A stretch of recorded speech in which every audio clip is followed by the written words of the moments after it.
Date paste is a natural sweetener that I'm going to make and show you how to do it. I'm going to add it to my overnight oats.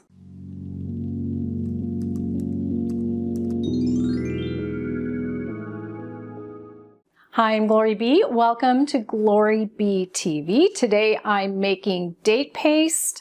It's something that's pretty easy to make. Obviously, you're going to make it from dates. So what you're going to do is start out with medjool dates. These are the ones I buy. They're my favorite kind of date. They're bigger, they're stickier than the other kinds. I like to buy them at Aldi. They're pretty cheap there. You can also find them at Costco, although they're always changing where they put them. And you can get them at your regular grocery store. So we're going to start out with 1 cup. And what you need to do is pull them apart and take the pit out. And then put them, really pack them into a 1 cup measuring cup. Then next, you want to dump all that into a bowl and fill it with water so that the water covers the dates. And you want them to sit and soak in this water for at least 30 minutes, but you can also soak them overnight. So you can put them in a Tupperware container or some kind of bowl with a cover, put them in the refrigerator, and do this the next morning.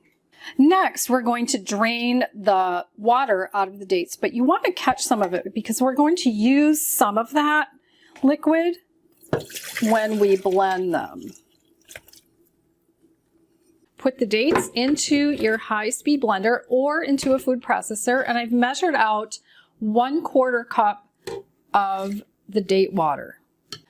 Then you want to start blending, and if you need to, you can add another tablespoon or 2 of the water, but you might not need it.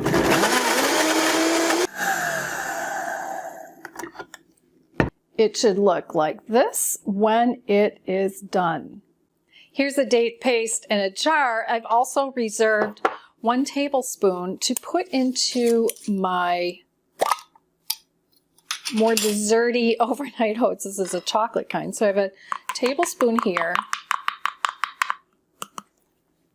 This had no sweetener in it. And I think overnight oats without sweetener are just too plain. I might even need 2 tablespoons. But that's me. All right, here goes a taste. Oh my gosh, it's so much better. Even just with that tablespoon, I literally had no sweetener in here. I had some cocoa or cacao powder, which is unsweetened and could give it a bitter taste without sweetener in it, but this is really good. Check out one of my other videos by clicking its image on the right side of your screen, and I'll see you in the next video.